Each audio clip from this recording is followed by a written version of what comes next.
Hello, I'm Kevin Benedict, Senior Vice President of Solution Strategy, Mountain View, California today.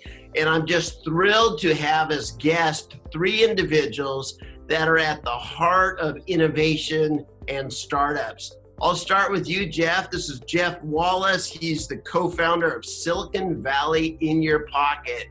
Jeff, thanks for joining us. Absolutely. Thanks, Kevin.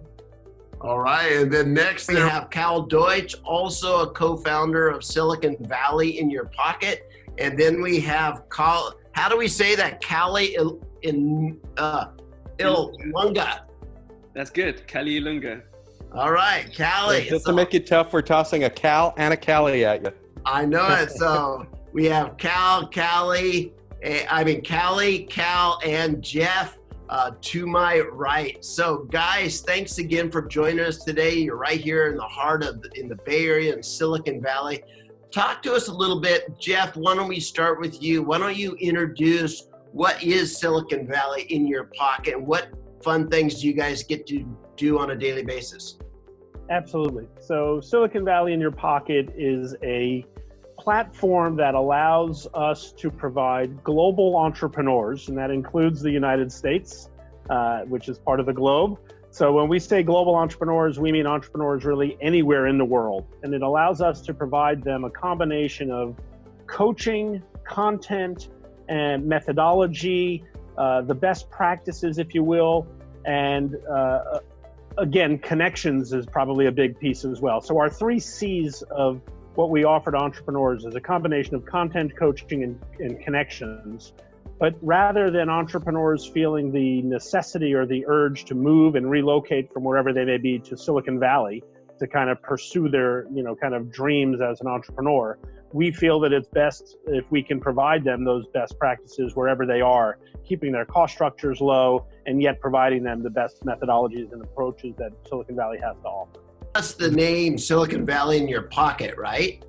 Exactly. The idea is as long as you have a digital connection, we can provide you those things wherever you may be in the world. Well, very exciting. So let me ask the three of you, how has founding a startup company, how has that process changed over the last decade? Why don't we start with you, Kal? Yeah, so I think back to my first startup. I started my career at a lot of really, really big companies like Wells Fargo Bank and Visa and Price Waterhouse, and then caught the the startup fever during the first .com wave in the late 90s, which was a real estate tech startup. It was basically the first Zillow before there was a Zillow. So there was a home valuation tool, but in the late 90s. So it didn't have all the cool, maps and all that stuff, but still, we did quite well. It was called HomeGain. Our monthly hosting cost for web hosting services when it was just an early on business was well into the 6 figures, just web hosting. And that's before you've built, one bit of code. The wonderful opportunity today is that it is frankly so much more cost effective to start a company. And that is the big democratizing opportunity that you go to an accelerator program, you come to Silicon Valley in Your Pocket, and you get introductions to law firms, and they either give you some free law services, or you can get deferred billing, or you can get a turnkey corporate service for a few $100s. So basically, creating the company is that cheap. You get free web hosting credits from Amazon or from Alibaba or from IBM.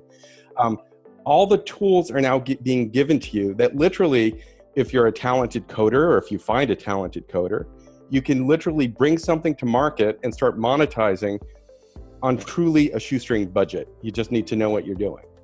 And I think that's the great opportunity. And that's why I truly think we're moving away from or evolving from a pure capitalistic society to an entrepreneurial society. People can create wealth just with elbow grease and energy and passion. And I just love being part of the team that's helping to enable that in the US and globally. Wow. So Kali, how have you seen founding a startup change? Well, I started my first startup about 12 years ago, and I'm the young one in the crew. So you're talking about my whole adult life, but what is different is the funding sources. When I talk to my peers that are raising funding right now, everything from crowdfunding to ICOs to the fact that you can bridge to Silicon Valley through services like ours and others, no matter where you are in the world. The idea that you have a plethora of options when you're trying to get that first boost for your business financially is great. Versus 10 years ago, even for me, my first calls were to banks, and then hard to reach investors. Whereas my wife, who just started a startup, got her first 25,000 by having a video on a crowdfunding website. So I think that's exciting for entrepreneurs locally and abroad. Got it. So Jeff, you've been doing this forever as well. You and I, our careers have met many times in over the last few decades. What's your thoughts there? How have you seen it change? Yeah, I think, combining a little bit of what Kal and Kali both have commented on, I think the infrastructure to build a startup nowadays is so much cheaper, so much more readily available and accessible. You don't have to know everything anymore. It used to be you had to know how to do a lot of things as an entrepreneur. You had to wear a lot of hats, wear many hats. Now, a lot of those basic infrastructural things for a business, establishing the corporate entity. You don't have to be a lawyer to do that. We have a partnership, for example, with Stripe. It's a program called Stripe Atlas. For just $500 US, you can have a Delaware C corporation and establish a bank account at Silicon Valley Bank. You can get some free legal and free tax and accounting advice for $500. Wow. And it takes, maybe a couple of days from the time you enter. It takes about 30 minutes to enter the information. And maybe within a matter of, 48 hours, you have your Delaware C corporation, a bank account. You have everything kind of that's required for, say, investors to be willing to take a look at you. And so, the amazing how low and how low cost and how easy this stuff has become. And as Kal kind of referenced, the hosting. You used to have to think about setting up a server and who's going to, hire an IT guy to manage the server. Now it's a click on a button on an Amazon website to establish a new server and have AWS up and running. Oh man. So it's the costs and the hurdles are much lower to establish a business, and it allows entrepreneurs, I think, to focus on the core of their business. But to me, that's one of the most important benefits that entrepreneurs have in today's environment, is they really just get to hone in and focus on the core of their business. So what impact has both mobile and cloud-based services had on startups? I can think, if I go back to the first time when I was running a software company, it was 1992. And, everything was on premise. You would go buy all the books. You had stacks of books next to you so you'd figure out how to do proper accounting. Everything had to be done in your office. So what kinds of services you see out there that just make starting that company super easy? Yeah, I think the first thing is that it has a huge impact on market, right? So the people you can reach, because all of us have this thing in our hands. Yes. It's just completely different. When you think about, 20 years ago, you had a startup, someone was going to tell you, hey, how are you going to think about advertising? How are you going to go to market? And you'd probably say radio, you'd probably say TV, and that's going to cost money that most startups didn't have. Now, a viable answer is to say, I might put it on an app and might put all my money in making sure that people refer each other, phone to phone to phone to phone. So all of a sudden, your cost for going to market, because of this device that's in everyone's hand, has just plummeted. And obviously the user experience benefits, right? The idea that you could have had a laundry, 20 years ago, but now with the phone, maybe people are pre-booking that laundry service and, deciding on the time that they can come. And so the user experience benefits of being able to conduct business on your phone is incredible. And when you add that to how that helps you go to market, it's transformational. So, we see lots of companies come through, and, you guys can correct me where I'm wrong, but I don't even know I think most people just assume there's going to be a mobile experience. The days of your business not having a mobile experience are fast ending. I think the basic assumption is that my business will in some way or other interact with mobile. So great. Well, thank you, Kali. Kal, what about you? Yeah, I just wanted to add the other reason that I had mentioned, Kali, you had asked about cloud services. And Kali within our team is basically the Zapier king. And Zapier is the company that basically makes it super easy to do data integrations with different applications. So we frankly rely heavily on that. We're not going to build something if somebody else out there has built it. So when we talk about AP and AR, payroll services, payment processing, CRM, email list management, all of these things with a click of a button now are systematically integrated in the cloud. And managing unsubscribes and being GDPR compliant, it has never been easier. I mean, like I said, when I started my career and did my first newsletter at the home game a gazillion years ago, we did have an outsourced vendor, but it was certainly not integrated the way it is today.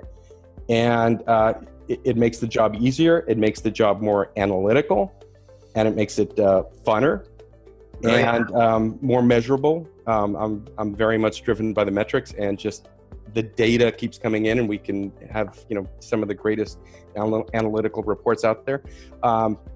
It is just a great time to use these tools, and given that a lot of them sort of are on this freemium model, where something when you're low volume, you can get a MailChimp account for free up to 2,000 users. Free conference calls, free web, everything. Exactly. The tools are out there to start, and they are willing to price low for you and then grow with you and sort of share in your risk and your success. And that's the opportunity that all entrepreneurs need to know, that the tools are there, ready to be used and to be scaled. It's amazing what difference there is since the 1800s when you were starting your first business. Yeah, no. So I'm thinking about accounting and expense reports, and even renting office space. You can go to WeWorks or one of the similar kinds of vendors out there. All these things that change the world for an entrepreneur. Now it's all about creativity and coming up with that winning idea. So on that note, let's talk about what are the winning ideas you guys are hearing out there. Where do you think, the hot areas are for innovation? To me, Kevin, it's not about the hot technologies. I know you and I talk a lot in our lifetimes together around different technologies. And in today's day and age, you hear about artificial intelligence or AR, VR, or blockchain. We kind of focus on what's the problem you're solving, and is it a real true pain point? Is it kind of a must-have versus a nice-to-have? So it's less to me about the technology or the kind of bell or whistle, whatever the startup entrepreneurs are coming to us with. Whether you're doing an ICO, to raise your capital. It's like, to me, you have to be solving a real problem that target customers deem worthy that your solution is going to help them resolve. And it's got to resolve at that level. If it doesn't solve some real pain for somebody, I really don't care if you have a cool blockchain, AI, VR, it's irrelevant to me. Now, those are good technologies, but they have to be solving real market problems and challenges. So at the end of the day, for us, it's all about product market fit and market validation. It's less about the technology that's solving for it. And if the technology happens to be a tool towards that solution, then that's fantastic.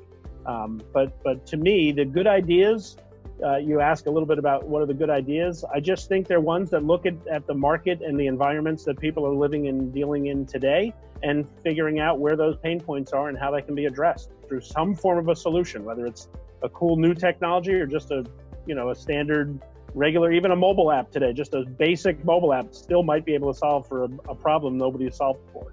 Oh, wow. I'll leave it there and let Kali or Kal chime in as well. I think you summed it up perfectly. Surprise, surprise. I'm in agreement with you. Just to sort of expand on that, as I said, my background is in banking and payments. I was involved in the team that helped bring to the US Mondex, for example, which was one of the first eCash platforms in the late 90s. We had projected that it would replace paper cash by the year 2000. We kind of missed the mark with that. But because of that, I still have a passion for the space. We've worked with blockchain companies, so my LinkedIn profile has the keyword blockchain. I get a lot of inbound blockchain requests from startups. I love the space. Unfortunately, though, I see blockchain as a tool It is something that is a great enabler. It's a distributed ledger. I get it. I understand it. A lot of the inbound things I get talk about blockchain for the sake of blockchain. And again, don't talk to me about blockchain. I get it. There are easily accessible, commercial platforms. There's open source software. That's not the big deal. Tell me the problem that you're solving. How are you using it? And how are you going to be monetizing it? And unfortunately, a lot of the entrepreneurs just think about the tool. To me, it's basically like a contractor saying, hey, I have a hammer, as opposed to saying, I'm going to build a house. So let's have the conversation about what house we're building. Got it. So there's a word that's always hard for me to say, but combinatorial. So the ability to combine various services and technologies into a company, a startup, or to combine different things into a new technology stack that offers value. Where are you seeing those kinds of things being developed today that you find interesting? Take a stab at that. So I've been interested in lots of the activity in legal tech right now. So, it's a huge $400 billion market, but legal is a slow market, right? The people who are there have been there for a while. And we find that law firms are slow to move, and it's just a slow moving market. And so it's ripe for disruption. So in terms of the combinatorial ideas that are out there, we find that because it's such a stale and slow moving industry, we've seen startups that just improve billing or improve access to justice or improve, something that is measurable in ad tech and has been for years, but hasn't been put into the legal sector. And so I'm excited about the impact on justice these ideas are having and the impact on the cost of legal services, and see startups in the space that are taking ideas from different silos you wouldn't expect, like advertising and fashion even, and applying them to legal. I think speaks to what you're talking about around, cross-siloing and cross-pollinating ideas to create something of value for people. Absolutely. Anybody else want to add to that, Jeff? Yeah, I do have one thing I want to add. What you were saying, Kevin, about the combinatorial aspects and combining different things. The one thing that I know the three of us on this side will agree on, because we see it all the time, is the notion that a great idea does not in and of itself make a great business.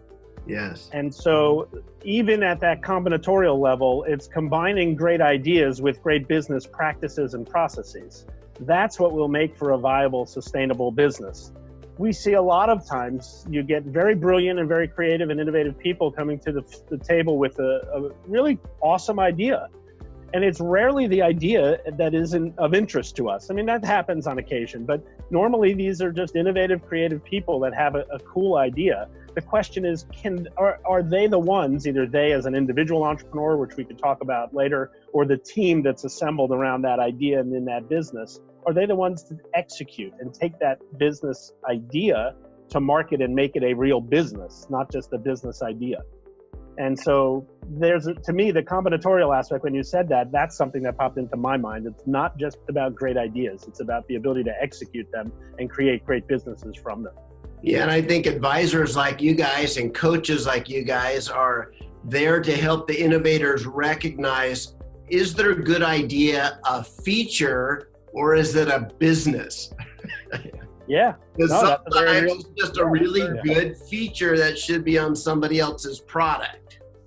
Absolutely. Exactly. Absolutely. With that, you guys, for your livelihood and what you're doing today as you're coaching these entrepreneurs, are there categories of challenges that you kind of see across the board? Like, here's some standard 5 big challenges that founding entrepreneurs seem to always run into. And if so, what are some of those challenges? I guess I'll take the first crack. The first challenge they always see for themselves is the fundraising thing. Okay. And it feels extremely hard to them. And the truth is, for most of them, that's because they are working on something that's not investable at that point. And we have seen time and time again, if you create something and work on it long enough that you are creating something investable, you will get investment. And the problem is, most of the pitches we see They ask for the investment. And part of what we do is teach them to understand from the perspective of the investor, how to think, what is the return on investment? And they always fail in articulating the return on investment. If it's just too early stage and they haven't validated the business model, they haven't shown enough traction, they haven't shown a path to scale, to build the right team, to build the sales distribution model. Those are all the things that sort of help validate that there will ultimately be a return on investment. And it means that you have to be self-aware as you're building out your business and how to prioritize what you do, as well as how you build that narrative to investors to show that you get their mindset, that you are working towards something that is investable and that will ultimately provide that return to the investor. So you asked for 5. I'm happy to toss out more, maybe toss it over to Kali or Jeff if you guys have any. Who wants to go next? What are the things, where do you guys zero in when you're coaching your founding entrepreneurs? I'll keep tossing. Here's the next one that just roll. Well, I vent to you guys as well. How many times have we gotten pitches and either they say they have no competitors or their competitor is Facebook and Google? And I don't know if on your show, Kevin, if I can swear, my response to them is usually Facebook and Google do not know who the bleep you are. Yes. Give a bleep. That's the reality, because even if they're in a completely different vertical, I mean, it just doesn't work that way. So just teaching them how to do a good competitive analysis, which is not just the established known companies. It's other companies that might also be in stealth mode, maybe something that's in a patent filing. A competitor is the inertia of the status quo, the way things are today. And I have had pitches where people say, well, my competitor is a spreadsheet. And my response is, well, the spreadsheet works. The spreadsheet's on your computer already, or it's on Google Sheets, and it's free. And now you have to talk somebody into opening up their wallet or their credit card and paying you. Yes. That is your competitor. And that's still a very, very tough mountain to climb. Yeah. And again, it's all doable. If you have a compelling product, you can take down the spreadsheet. I mean, there are lots of examples that have done that. Oh, but you have to be realistic about that landscape. And the other part of competitors that I always bring up is simply geography. I'm not going to name names here, but we had one company that went through our accelerator that launched here, actually had a very notable client, but he's in the Bay Area and has a dozen direct competitors. I was doing a boot camp in Asia, met the exact same company, but the Asian equivalent, whose go-to market was Hong Kong, Singapore, and Taiwan. And that company recently had a unicorn exit. Wow. Same business model, different geography. So it's that kind of ultimately you're playing a multi-dimensional game of chess to figure out how you will succeed and thrive and scale. And it's doable, but just don't come in without confidence that on day one you've got your competitors nailed. Right? Flat out, 90% of the time they don't. Jeff, let's zero in on you. What kind of coaching would you always look to give a founding entrepreneur? Yeah, I think there's probably a few key things that, I hone in on from my perspective. And that's the beauty of our team, is the three of us each have very different perspectives. And so when we are working with entrepreneurs, they get the benefit of getting that, various perspectives. So for me, one of the biggest things that I work on with entrepreneurs is their storytelling.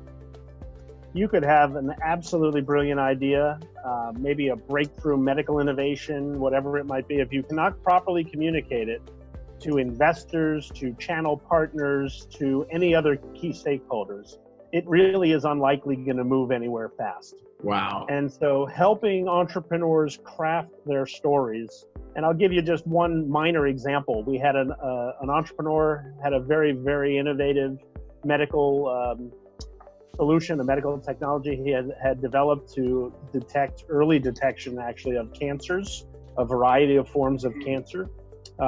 And the way he was communicating his story was more from the science side of it.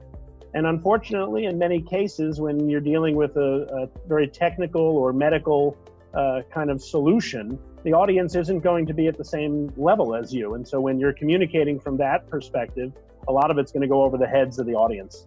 And that's a bad thing to happen, right? If you're talking to would-be investors, they may not be medical doctors or scientists that understand.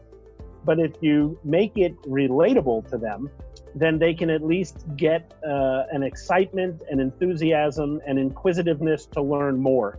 And that is the objective you should have as an entrepreneur when you're presenting, is make the audience want to know more.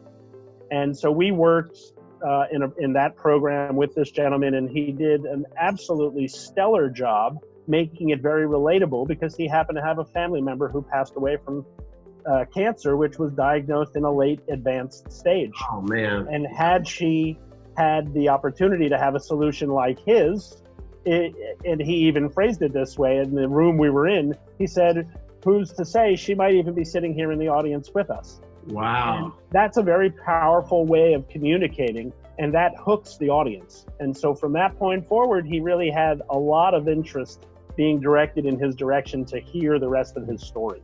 And so helping entrepreneurs craft a very compelling and relevant and relatable story is a big area where I like to focus on.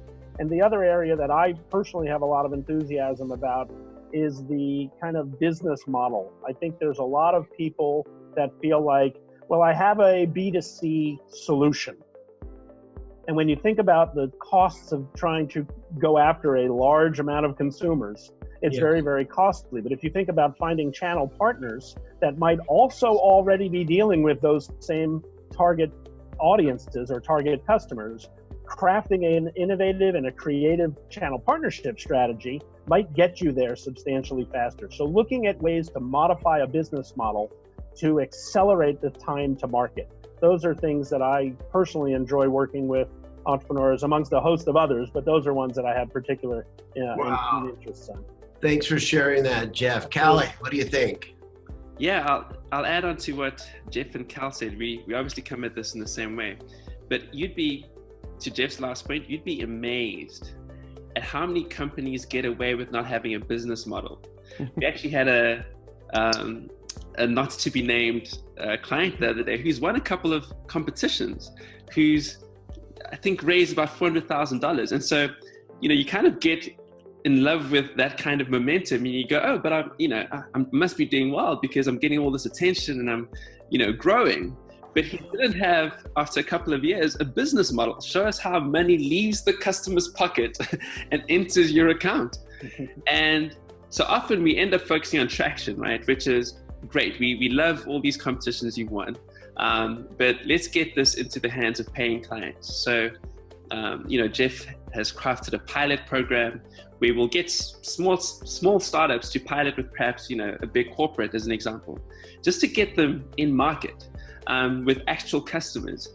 And typically the precondition is with the customer, hey, when this pilot is over and we've hit milestone 1, 2, and 3, we'd love to continue beyond that at this price rate. So I think traction, goes hand in hand with that business model where we're saying, show us how money will move into your account. And what are the things we need to do to get you there? I'd like to just add, if I can, Kevin, a quick comment on what Kali said, because it's so important. And I'll add my point by way of an example to expound on what Kali mentioned. So we do have this, what we call one-page pilot program. And it is a very simplistic pilot approach that allows entrepreneurs to be able to present the opportunity to pilot or trial with other enterprises or other companies. In one example, we had an entrepreneur who we were working with. He was doing well, but not having the success with investors that he wanted to. And even the traction in the marketplace, he was still kind of developing. So it's kind of like working on the plane while you're in flight kind of thing. But nonetheless, he was struggling a bit with attention, predominantly from the investment community. And one of the things we said to him was, stop asking for investment and start asking for traction. Because if you can demonstrate traction with the right players, the investment discussions go substantially easier. So to carry that example forward, it's a very specific individual we're referring to. In February, we held an event, a pitch event, during which 5 CEOs were presenting their products. They all had the standard kind of 7-10 minute pitch Yes. to an audience of key stakeholders, investors, partners, etc. And in the ask slide, which is a common slide, where you're normally saying we're raising X amount of dollars and we under these terms, we actually switched up the terms on them and we said your ask slide can't have a dollar sign on it. So all you can ask for is a pilot. We want to see you ask these audience members for either pilots with their own organizations or introductions to people within their networks that you could go pilot test your solution with. Now, this one individual did that. He followed suit. He was one of 5.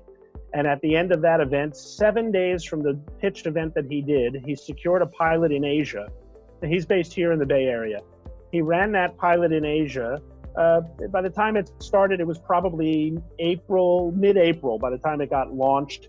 He ran that until June successfully. There were a few wrinkles along the way. They were very collaborative because they understood it was a pilot to achieve an outcome that wasn't going to be perfect along the way, that there might be wrinkles. So the partner worked very collaboratively with them. They successfully completed it. And upon that completion, he was asked for 3 new client accounts that they wanted to install it in and a white label opportunity. And now his investment conversations are going substantially easier because this partner that we're referring to is a globally recognized name. And so any investors look at that and say, wow, if they're working with you, there must be something here. And so that approach to gaining traction before running around asking for dollars, we always say run really lean until you have traction. Then you can start to spend a little more because the money's not as far away. Absolutely. So thank you guys for sharing that. Last question before we wrap it up today. How has the funding environment changed over the last decade? Jeff, let's start with you. Yeah, I think the funding environment to me has changed a little bit in that the friends and family rounds, I find them to be much easier. I think people have richer and more friends and family nowadays. I'm always astounded when people... That's only because we're older now, Jeff. I just didn't have as good friends and family, I guess, when I was an entrepreneur. But friends and family can really move a lot of companies. I mean, it's amazing the percentage of companies that actually do secure friends and family money. And it is, in terms of investment dollars, it actually is the largest category of dollars invested into startups. It's larger than VC and angel investors and corporate venture combined. Wow. In aggregate. That's not normally understood by people intuitively. So friends and family is there in a way as a means of supporting early stage entrepreneurs more so. And I also think angel investment has really grown and blossomed over the last, say, decade or two. And now it is a very, very viable. You could see people raising a combination of friends and family and angel all the way up to 7 figures of financing. And in that lower cost infrastructure environment that we spoke about at the beginning, that money can carry you quite a far way. And so I think it's just gotten easier if you have a good idea to get that initial, seed capital, whichever category it comes from, to move it further along and hopefully get to a more arm's length, investor to be able to be willing to put more investment in. Wow, Kal, from your experience, how's the funding environment changed? Yeah, so what I see, I'm part of the committee over at the Berkeley Angel Network, which is an angel group for, of, and by UC Berkeley alums. And the deal flow is very good. It's a very efficient marketplace. So more and more, we're seeing companies that have more traction, post-revenue companies that are sort of approaching that, the hockey stick in their sales cycle. And there is more pressure on the early stage companies to basically rely on the friends and families to get that funding if you don't have that validation and the traction yet.